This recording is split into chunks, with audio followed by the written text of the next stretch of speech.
palavra de Deus, mas abra o seu coração neste momento. Se você não abrir o seu coração, a palavra não vai entrar. O Espírito de Deus não vai se manifestar na tua vida. E você não vai sair daqui renovado e renovada da presença do Senhor. Que a paz seja convosco. Amém. Abre a sua Bíblia no livro de Mateus, capítulo 26. Apenas um verso para que a gente possa meditar nela.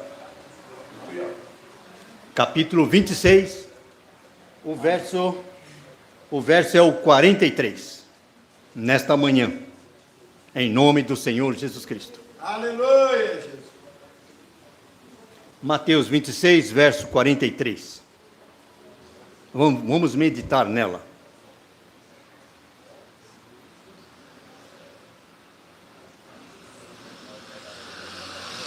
Mateus 26, capítulo 43. Apenas um verso só. Amém? Amém.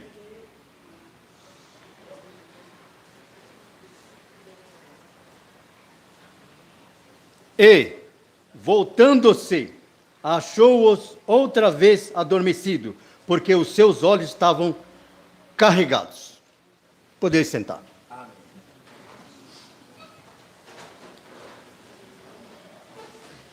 Amados, vamos falar um pouquinho do sono. O sono, ele é traiçoeiro, ele mata, ele deixa a pessoa paralítico, de onde pode estar.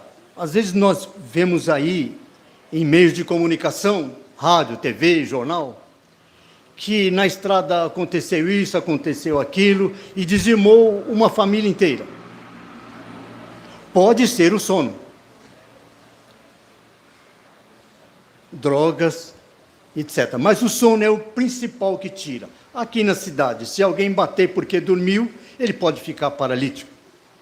Então, muitas vezes, o sono é o responsável por certa deficiência que nós vemos aí nesses meios de comunicação. Então, eu vou usar um tema, sonolência.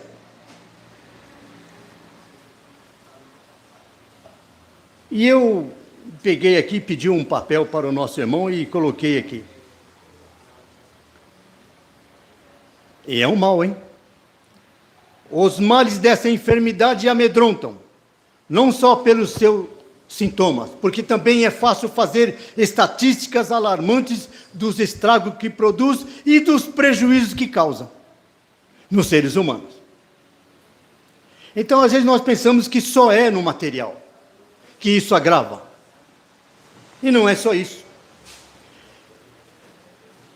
Se os irmãos forem notar, existe uma outra moléstia. A da sonolência espiritual, que não agrava tanto como a primeira. Mas por quê? Porque não se faz estatísticas. Não dá para fazer estatística dentro dessa situação. Porque esses males acabam se escondendo dentro de cada personalidade. Mas é real e preocupa. Na parábola das 10 virgens, existe a expressão: e foram tomadas de sono e adormeceram. Foi fatal para alguma delas. Mateus 26.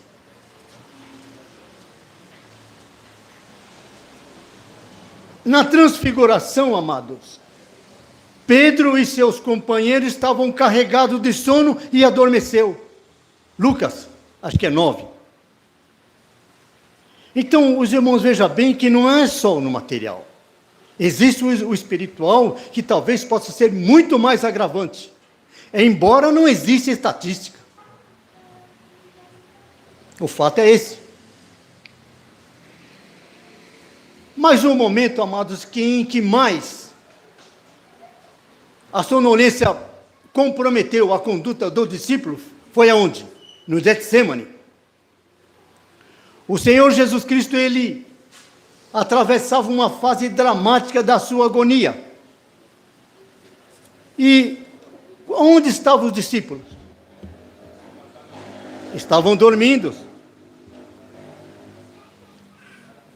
Em virtude do sono, amado, é possível que esses homens que andaram com Jesus, que trabalhavam com Jesus, e eles tinham maravilhas vitais, para que não adormecesse, eles adormeceram.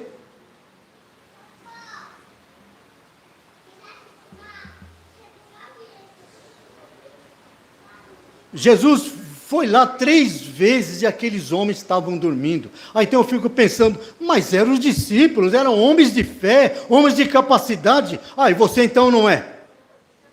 Então você não é homem de fé, de qualidade, que possa acontecer isso? Pode sim, claro. Quando o Senhor Jesus Cristo voltou para junto deles pela primeira vez, perguntou-lhes: não pudesse velar uma só hora comigo? Olha. E além disso o Senhor disse: vigiai e orai para que não entreis em tentação, porque o espírito é forte, mas a carne é fraca.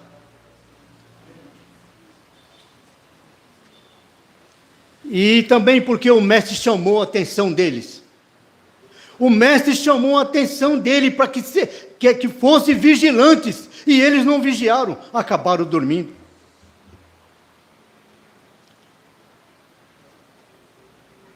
Então eu pergunto aos amados, em virtude do sono, é possível que uma pessoa se iluda a si mesma? Ele pode colocar, como é que se diz? Ele inventa desculpa para negligenciar a sua conduta. Está cheio por aí. Eu posso ser um desses, irmão Daniel. Eu posso ser um desses que você fala para mim: Serapião, tem que fazer isso, aquilo outro. Eu falo: não, eu estou aqui em casa, eu já vou. E eu deito e durmo. Na minha casa é gostoso dormir, por isso eu não vou. E eu estou negligenciando trabalhar para o reino do Senhor Deus. E é uma preocupação. É uma preocupação eminente.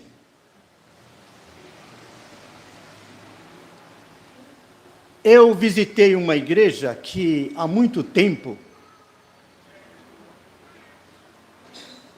vibrava em espiritualidade. Coloquei isso aqui. Vibrava em espiritualidade. Era cântico para lá, era línguas para cá, ela aquela maravilha. Era uma maravilha que a gente não podia ver. Eu falo: nossa, essa igreja já está no céu. A gente vai para o céu, é? E eu pensava isso: nosso Pai amado está lá, não tem como, já está. Mas se os irmãos notar o contraste da igreja do passado e a decadência atual, é penoso. Eu fico olhando e falo: meu Senhor amado, o que aconteceu com aquela igreja que fazia tudo aquilo e hoje está numa situação dessa? Eu perguntei: pastor, como é que está a fé da igreja? Mas vai bem, vai muito bem. E os irmãos até comentaram: vai bem sim, vai bem.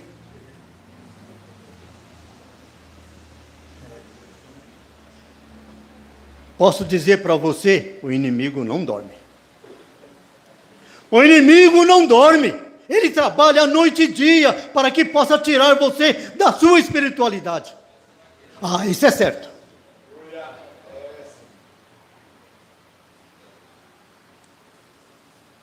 Como é que eu posso dizer? Eu posso dizer isso porque a Bíblia deixa bem claro. A parábola do joio e do trigo. Confere? A parábola do joio e do trigo. Aqueles homens dormiram enquanto o inimigo foi lá e semeou joio no trigo. Mateus 13. Irmão, eu coloquei esse aqui muito rápido, viu? Se tiver errado, os irmãos me corrigem depois. sou todo ouvido. No horto, enquanto os discípulos dormiam, Judas planejava planos para entregar o mestre. Está certo? Foi nesta feita que Judas se colocou à frente da escolta que ia prender o Senhor Jesus Cristo. Então, olha o contraste. Olha o contraste aí. A lentidão do chamado crentes com as forças do inimigo que é chocante. Então eu não dou muita bola para o que está acontecendo. Eu quero ficar mais assim, o Daniel que está lá, que se vira, o irmão Reinaldo dirige, eu não quero saber, as irmãs estão lá, que façam o trabalho delas, eu quero estar mais, no meu bem bom, no meu dia a dia. E eu não tenho solução para melhora, eu só quero isto. Você, Viana, está aqui para dirigir no primeiro dia da semana? Pois então venha, eu quero estar em casa.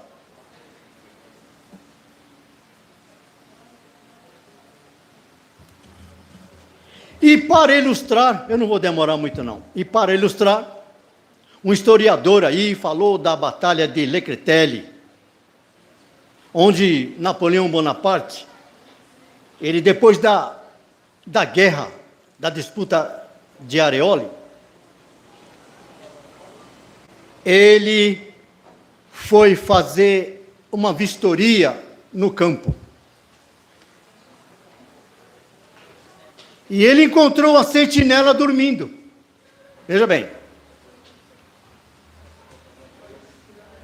Ele não chutou o pau da barraca.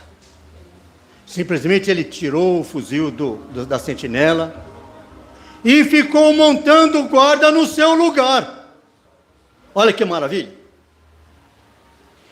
Quando o sentinela acordou, tomou aquele susto, falou: General Napoleão, olha, me perdoa, eu não... Falou, não, fica tranquilo aí, porque eu sei que você, como um soldado bravo, que lutou muito, é necessário que você durma.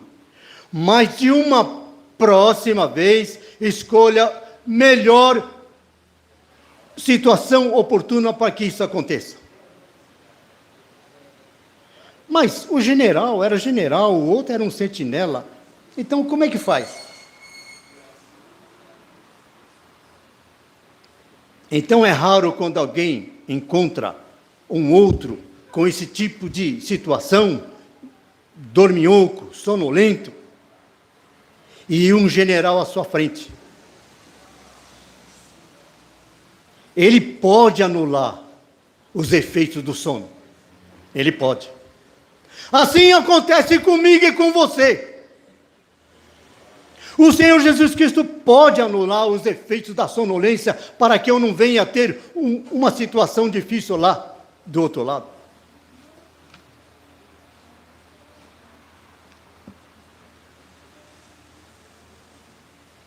Se o sono material é difícil de anular, imagine, amados, a sonolência espiritual. Mas eu digo uma coisa para os amados: para manter-se firme, não permita que a sua vida seja anulada pela sonolência material. Para que muito menos ela seja anulada a sua espiritualidade. É isso que pode acontecer conosco.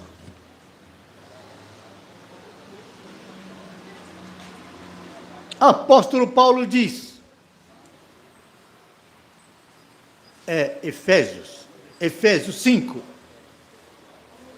desperta, ó tu que dormes, levanta dentro dos mortos que Cristo te esclarecerá. Essa situação, às vezes nós ficamos brigando conosco mesmo, achando por que isso, por que aquilo. Então a nossa vida é assim. Eu se estou numa difícil situação, eu preciso me manter firme e forte na presença do Senhor Jesus Cristo para que isso não venha acontecer. Quem sabe um que está do meu lado possa ver isso, então ele... Porque às vezes nós sentamos no banco aí e o sono vem, não vem. Não, Diogo, você fica sonolento assim, então é preciso se preocupar dentro da congregação para que você não venha a se ficar nessa situação. Então o apóstolo Paulo, ele fala muito bem isso para cada um de nós. Desperta, ó tu que dormes. O sono, ele pega todos de surpresa. Uma certa feita eu vinha de Curitiba, e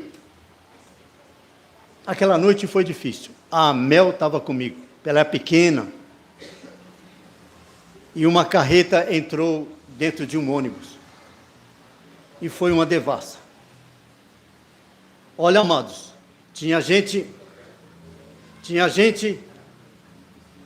tudo colocado na estrada assim, ó, que dava pena. Foi o sono do motorista, do caminhão, eu acho que foi mais do caminhão, do motorista do ônibus, não, porque eles se preparam muito, e nós quando saímos assim, nós não se preparamos para que essa situação venha acontecer comigo, ou venha acontecer com você.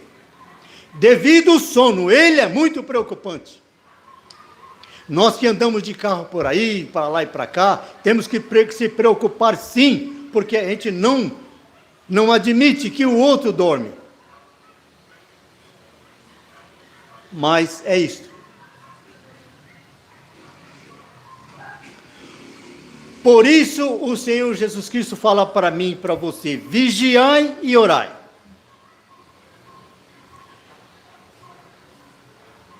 Para que Cristo, voltando-se, não o encontre outra vez dormindo. E é difícil, mas temos que se apegar nessa situação aí. Olhamos pelo apóstolo Paulo, que ele nos dá esse parâmetro, e isso é bom para mim e para você. Então, se o Senhor Jesus Cristo voltar amanhã, voltar hoje, ele não te pegue dormindo. Amém?